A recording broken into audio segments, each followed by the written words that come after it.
వల్లభనేని వంశీపై అధికారులు పెట్ warrant, shock లో జగన్.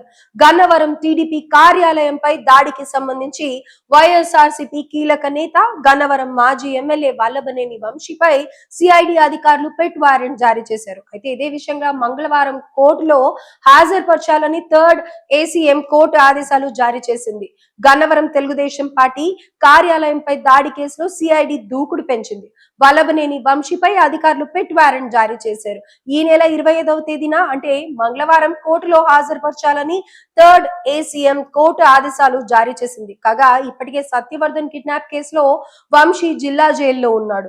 ఈ కేసులో మంగళవారంతో రిమాండ్ ముగియనుంది. ఈ నేపథ్యంలో గన్నవరం టీడీపీ కార్యాలయంపై దాడి కేసులో వంశీని విచారించాలని సిఐడి అధికారులు కోర్టులో పెట్ వారెంట్ దాఖలు చేశారు. కాగా ఇప్పటికే గన్నవరం టీడీపీ కార్యాలయం దాడి కేసులో వంశీ ముందస్తు బెయిల్ పిటిషన్ ను ఏపీ హైకోర్టు డిస్మిస్ చేసిన విషయం తెలిసిందే. ఇదే విషయం కనుక్కుందాం. ప్రస్తుతం మనతో పాటు ఫోన్ లైన్ లో మా రిపోర్టర్ హారిక ఉన్నారు. హారిక, చెప్పండి, ఏం జరుగుతోంది అసలు అక్కడ?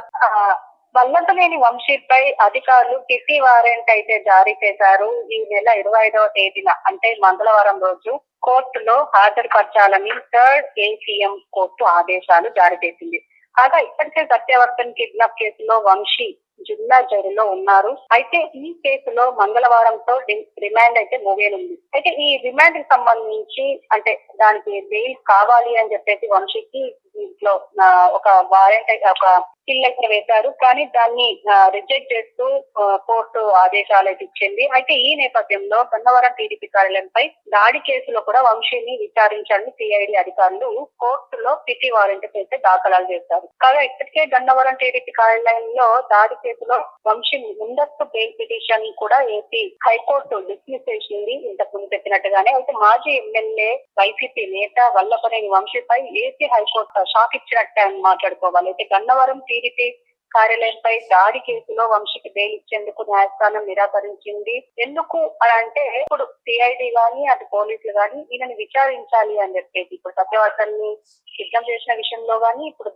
దాడికి సంబంధించి టీడీపీ కార్యాలయం పైన దాడికి సంబంధించింది కానీ దీనిపైన ఆల్రెడీ ఒక ఉంది కాబట్టి ఒక కేసు ఉంది కాబట్టి దాన్ని ఖచ్చితంగా విచారించాలి అని చెప్పేసి బయటికి వెళ్తే ఆధారాలు తారుమారు చేసే అవకాశం ఉంటుంది కాబట్టి ఆయన బెయిల్ ఇవ్వకూడదు అని చెప్పేసి అయితే సిఐడి కోరింది అని చెప్పి బయటకు వస్తున్న సమాచారం.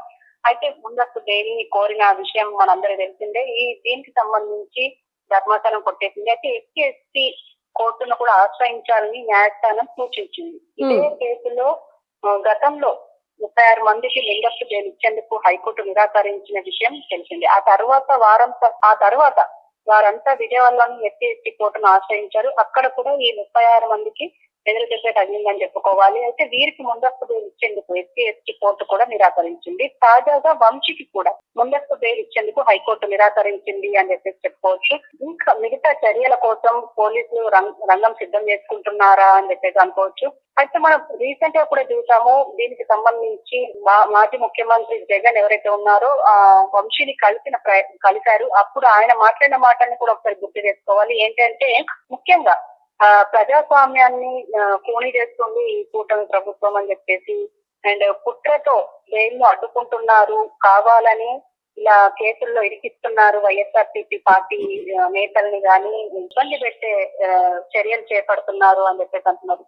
అయితే లాస్ట్ టైం ఆయన మాట్లాడిన మాటల్లో కూడా వైఎస్ జగన్ మాట్లాడిన మాటల్లో కూడా మొత్తం 94 మందిపై కేసు పెడితే నెలల తరబడి వైఎస్ఆర్సీపీ వాళ్ళని వేధించేందుకు ఇంకా 44 మందికి బెయిల్ రాకుండా చంద్రబాబు అడ్డుకుంటున్నారు. ఈ కేసులో ఫిర్యాదుదారుడిగా ఉన్న సత్యవర్ధన్ మెజిస్ట్రేట్ ముందు హాజరై వాగ్మూలం ఇస్తే వారికి కూడా బెయిల్ వస్తుందన్న ఆందోళనతో చంద్రబాబు పోలీసులు కలిసి కుట్ర పన్నారు. ఇందులో భాగంగానే సత్యవర్ధన్ 20 సార్లు కోర్టుకు హాజరు కావాలంటూ సమన్లు ఇచ్చిన ప్రతిసారి దాటవేస్తూ కోర్టుకు రాలేదు అని అన్నారు. చివరకు న్యాయమూర్తి ఆగ్రహం వ్యక్తం చేయడంతో సత్యవర్ధన్ తనంతట తానే న్యాయమూర్తి ముందు హాజరయ్యారు. గతంలో తాను పోలీసులకు ఏదైతే స్టేట్మెంట్ ఇచ్చాడో అదే విషయాన్ని చెప్పాడు. అయినా కూడా ఇది విషయం జరిగి చాలా రోజులైనప్పటికీ తను లేనని అంటే ఆ సమయంలో లేనని తను ఎవరు కులం పేరుతో దూషించలేదని స్పష్టం చేసినప్పటికీ అసలు ఈ కేసుతో తన సంబంధం లేదని మొరబెట్టుకున్నా కూడా అసలు వదలట్లేదు అని చెప్పేసి అంటున్నారు. మరి అసలు ఏం జరుగుతుంది అసలు ఏపీలో అని చెప్పేసి అయితే ఆలోచించుకోవాలి. ఎందుకంటే ముఖ్యంగా ఈ రాజకీయ నేతలు చూస్తున్నప్పటి నుంచి అంటే మనం మాట్లాడుకుంటే మాత్రం కావాలనే పగతో ఇవంతా చేస్తున్నారు అని చెప్పేసి అంటున్నారు. మరి నెక్స్ట్ ఏం జరుగుతుందనేది ఖచ్చితంగా ఎదురు చూడాల్సిందే. ఎందుకంటే సత్యవర్ధన్ అయితే ఇప్పటికీ ఆయన చెప్పినా కూడా వినట్లేదు. అంటే సత్యవర్ధన్ వచ్చి ఆయనంతటా ఆయన వాగ్మూలం ఇచ్చినా కూడా మళ్ళీ ఒక వైట్ పేపర్ పైన సైన్ చేయించుకొని మళ్ళీ కేసులు బనాయిస్తున్నారు ఈ కూటమి ప్రభుత్వం, ముఖ్యంగా చంద్రబాబు నాయుడు అని చెప్పేసి అంటున్నారు. అయితే వంశీ రాజకీయ ఎదుగుదలనే ఓర్వలేకే ఇదంతా చేస్తున్నారు అంటున్నారు. వంశీ ఇంతగా ఎందుకు టార్గెట్ చేస్తున్నారో చంద్రబాబు అని చెప్పేసి కూడా మాట్లాడుతున్నారు. సామాజిక వర్గానికి చెందిన ఆయన రాజకీయంగా ఎదుగుతున్నాడు కాబట్టి చంద్రబాబు లోకేష్ కంటే ఆయన గ్లామరస్ ఉన్నారనే వల్లభనేని వంశీతో పాటు కొడాలినానిపై వారిని జీర్ణించుకోలేని ఆక్రోశం పెంచుకున్నారు చంద్రబాబు నాయుడు అని చెప్పేసి అన్నారు. ఇక అవినాష్ కూడా లోకేష్ కన్నా ఎక్కువగా ఉన్నాడు, చక్కగా ఉన్నాడు కాబట్టి ఏదో ఒక రోజు టార్గెట్ అవుతారు, ఇది చంద్రబాబు మనస్తత్వం అని చెప్పేసి కూడా మాజీ ముఖ్యమంత్రి జగన్ అన్నారు. అయితే ఇక్కడ ముఖ్య కారణాలుగా చూస్తే అయితే గనక కక్షపూరితమైగానే ఇది అరెస్ట్ చేస్తున్నారు. అలాగే అందం అనేది ప్రయారిటీ అని అంటారా, లేకపోతే ఎదుగుదల వల్ల ఓర్వలేనితనంతో కూటమి ప్రభుత్వం అరెస్ట్ చేయించింది అని అంటున్నారా? రెండు విధాలా మాట్లాడుతున్నారు అనుకుంటాను హారిక. అయితే ఈ గ్లామరస్ విషయానికి వస్తే ఏంటి అంటే వీళ్లకు ప్రజా బలం ఎక్కువ ఉంది కాబట్టి ఇప్పుడు వంశీకి కానీ ఇప్పుడు వల్లభనేని వంశీకి గాని అవినాష్ కి గాని కొడాలి నానికి గాని ప్రజాబలం ఎక్కువ ఉంది కాబట్టి వారు ఎక్కడ మళ్ళీ ముందుకు వస్తారు అని చెప్పేసి అదొక టార్గెట్ గా పెట్టు. అయితే ఇక్కడ పొలిటికల్ గా ప్రజల్లో వీళ్ళకి ఎంతో అభిమానం ఉంది కాబట్టి మళ్ళీ ఎక్కడ వీళ్ళు పొలిటికల్ గా అభివృద్ధి చెందుతారు అని ఆ పరంగా గ్లామర్ అని అంటున్నారు అనమాట. రైట్. ఇప్పుడు ఈ కూటమి ప్రభుత్వం కావాలనే టార్గెట్ చేస్తుంది. దానికి ముఖ్యంగా కొన్ని ప్రముఖ ఛానళ్లు దానికోసం పనిచేస్తున్నాయి. ఇది ఒక మాఫియా సామ్రాజ్యంగా ఎదుగుతుంది అని చెప్పేసి అంటున్నారు.